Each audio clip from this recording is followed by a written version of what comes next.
आंतरिक ताकत पैदा करो यार, क्योंकि पूरा ब्रह्मांड उन्हीं का है। 5,000 करोड़ रुपए रखे हैं, चपरासी को तनख्वाह नहीं दे पा रहे। सबसे गलत परसेप्शन आज के समाज का है कि जिसके पास पैसा है वो धनी है। पैसे का गरीबी से कुछ भी लेना देना नहीं है। कुछ तुम भी कर सकते हो, कुछ हम भी कर सकते हैं, और वो मुझसे आशा करते हैं कि मैं उनका सम्मान करूंगा, कभी नहीं।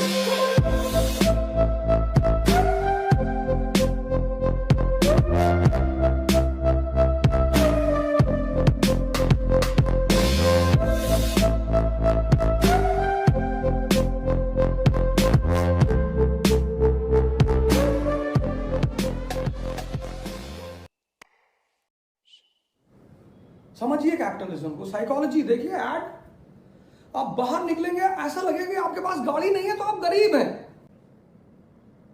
मतलब आप गांव जाएंगे तो लोग पूछेंगे भैया किस गाड़ी से आए हैं? फॉर्च्यूनर से आए हैं भैया। मतलब अगर फॉर्च्यूनर से नहीं गए तो आप गांव वालों के लिए गरीब हैं। ये सब किसने डेवलप किया? कैपिटलिज्म ने। किसके थ्रू? एजुकेशन पॉलिसी के थ्रू। आप कमल घर में लाते हैं तो उसका कीचड़ धुल के लाते हैं अंदर, कीचड़ साथ में थोड़ी लाते हैं। मॉडर्न एजुकेशन बिल्कुल लीजिए, वेस्टर्न फिलॉसफी पढ़िए, कांट्स को पढ़िए, लाइबनीज को पढ़िए, डेविड ह्यूम को पढ़िए, इमैनुअल कांट को पढ़िए, रेने डेकार्ट्स को पढ़िए। Father of modern philosophy in the world Rene Descartes. मैं तो बड़ा भाग्यशाली रहा कि मेरा फिलॉसफी सब्जेक्ट भी था और ऑप्शनल भी था। पढ़िए कि किसी की भी जो देन है, किसी की जो देन है किसी भी सभ्यता की, चाहे वो इस्लामिक सभ्यता हो, चाहे चीनी सभ्यता हो, चाहे वो वेस्टर्न सभ्यता हो, कोई भी सिविलाइजेशन है, उसको पढ़िए। उसकी जो अच्छी चीज है वो निकाल लीजिए। अच्छा मतलब वो चीज जो हमें भी सूट करता हो। कोई चीज बुरी नहीं होती, कोई चीज बुरी नहीं होती। कुछ चीजें इंडिया की ज्योग्राफी में सूटेबल है, कुछ चीजें सऊदी अरेबिया की ज्योग्राफी में सूटेबल है। जो सऊदी अरेबिया की ज्योग्राफी में सूटेबल है, अगर आप उन्हें इंडिया में फॉलो करेंगे वो आपके लिए बुरी बन जाएंगी। जो रशिया की ज्योग्राफी में सूटेबल है, वो अक्सर आप इंडिया में फॉलो करेंगे वो आपके लिए बुरी बन जाएंगी।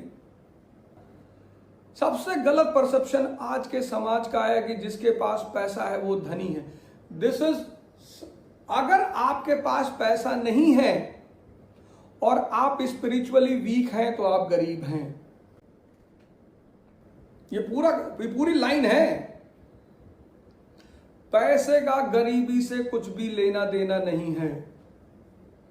तो बड़े पैसे वालों के साथ काम करता हूं।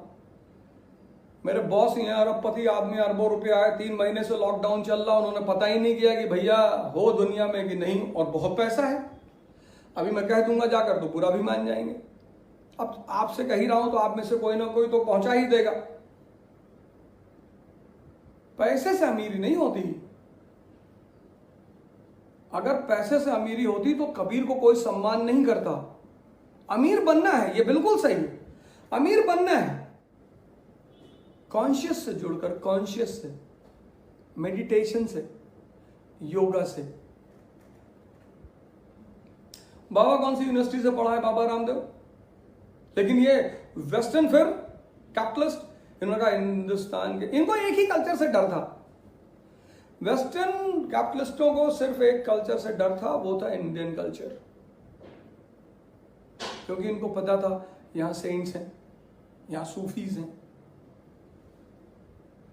ये इंटरनल अवेकनिंग की बात करते हैं, और जिसको भी ये इंटरनल कॉन्शियस से जोड़ देंगे वो पैसे के पीछे भागेगा ही नहीं।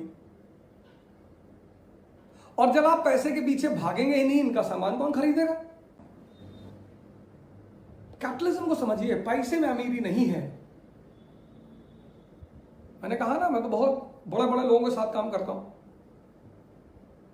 पर मैं देखता हूं उन्हें कि वो बात नहीं, वो अमीरी नहीं है कि ये दक्कन ले जाओ, 3 वरदान मुझसे ले जाओ। ये भगवान ही कर सकता है। शिव जी के पास देखो, कौन सी एम्पायर है, कौन सी कंपनी है, कौन सी इंडस्ट्री? नहीं है, आंतरिक ताकत है, इटर्नल फोर्स है, तो किसी को भी वरदान देते रहते हैं, क्योंकि पूरा ब्रह्मांड उन्हीं का है। 5,000 करोड़ रुपए रखे हैं, चपरासी को तनख्वाह नहीं दे पा रहे।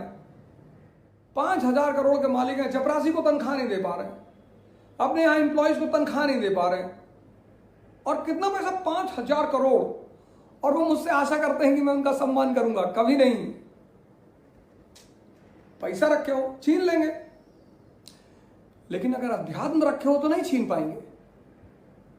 तभी तो बचपन में हमें वो संस्कृत में पढ़ा गया था, न चौर हार्यम न भृत भाज्यम, वो वाला ज्ञान है, इटर्नल कॉन्शियस स्पिरिचुअलिज्म।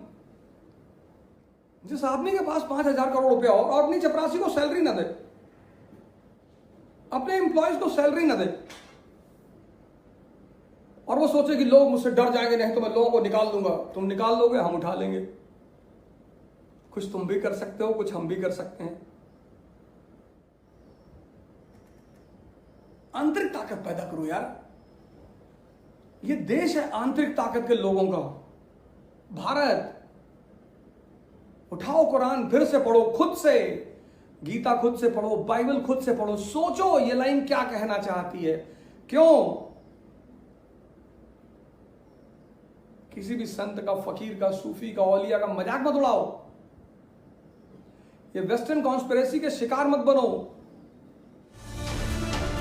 जय हिंद फ्रेंड्स। इतिहास अतीत का अध्ययन है। इतिहास एक जीवंत विषय है। मैं आपको भारत के इतिहास की कहानी सुनाऊं, तभी आपके लिए इतिहास मार्गदर्शक बन जाए, इतिहास गुरु बन जाए। वर्तमान को सुधारना जिससे कि भविष्य महान हो सके, तभी आपको इतिहास पढ़ने का मजा आएगा।